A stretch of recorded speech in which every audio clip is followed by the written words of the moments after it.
Hey guys, it's Ray here at allofourhomes.com, and today I'm going to do my first ever Q&A session with you guys. Hey everyone, so today I'm going to do my first Q&A session with all of you. I have had this channel for over 2 years now, and I've been making videos basically every week.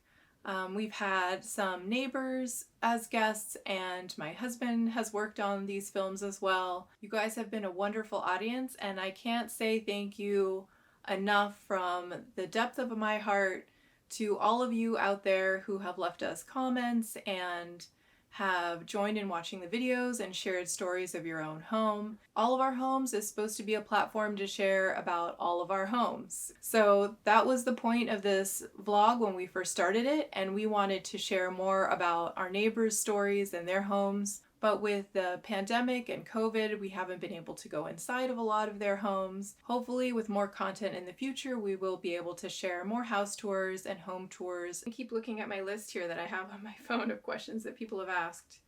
I've gotten questions about what books are helpful for renovating a Victorian farmhouse. As you guys probably know, we have a folk Victorian farmhouse that was built around 1905, and I have talked about this book quite a bit. It is The Field Guide to American Houses.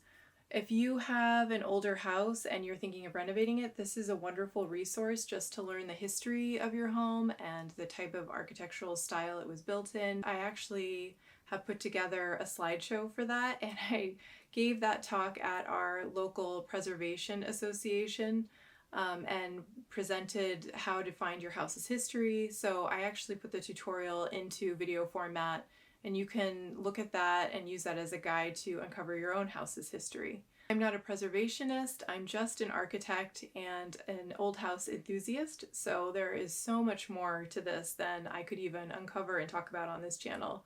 But I really just wanted to share what I've done and the things that we've done on our journey. Some of the other questions people have asked are, one person asked about my black and white sweater and where I got it, and I actually got that from Old Navy. I love tie belt sweaters with pockets. Actually, any cardigan with pockets is something that I really love.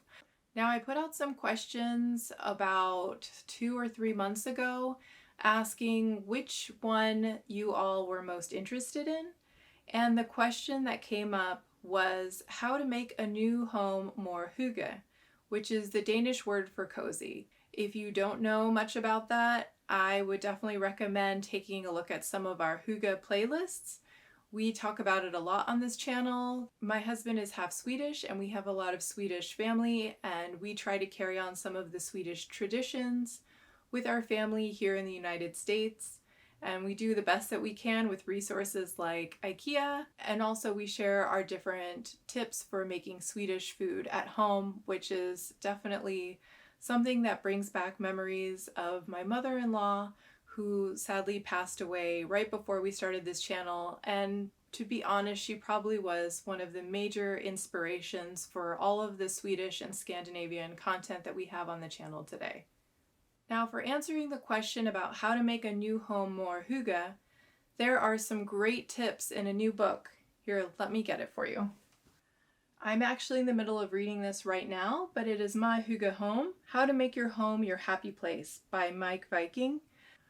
So the tips that I would suggest for making your home more hygge, especially if it's a new home, is to consider lighting. That's probably the number one thing. There is an entire chapter dedicated to lighting, and there's discussion about candles and different types of Danish light fixtures. But when all is said and done, really having good lighting is something that you feel when you're in your house. So during the daytime, it's great to let in as much natural light as possible. And if you need privacy, you can consider having curtains just on the bottom half of your window and leaving the top half open so that natural light can come in. There are other options too, by adding mirrors or reflective surfaces to your walls. And also painting your walls lighter colors is a great idea. Now, I'm definitely going to recommend using LED light bulbs because they are the most sustainable option. And LED light bulbs have come a long way. I remember when they were first discussed in the industry of architecture, and we were looking at LED bulbs and just thinking about how could a light bulb last that long? That's incredible.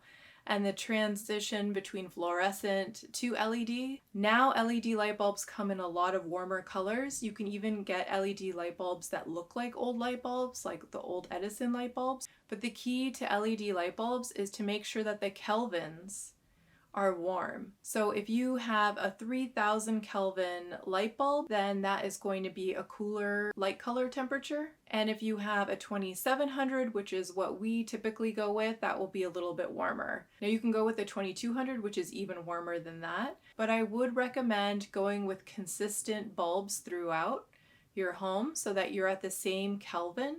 When you see lights, especially on one fixture, like a chandelier, for example, that have different bulbs with different color temperatures so that the kelvins on one bulb might be 2200 and then the other bulb is 3000, that's going to look wacky.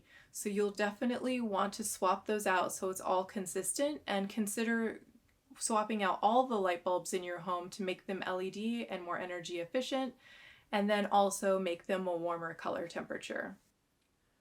And there are plenty of other tips in the book that I talked about, my Hygge home, and I will be doing a book review for that once I finish reading it.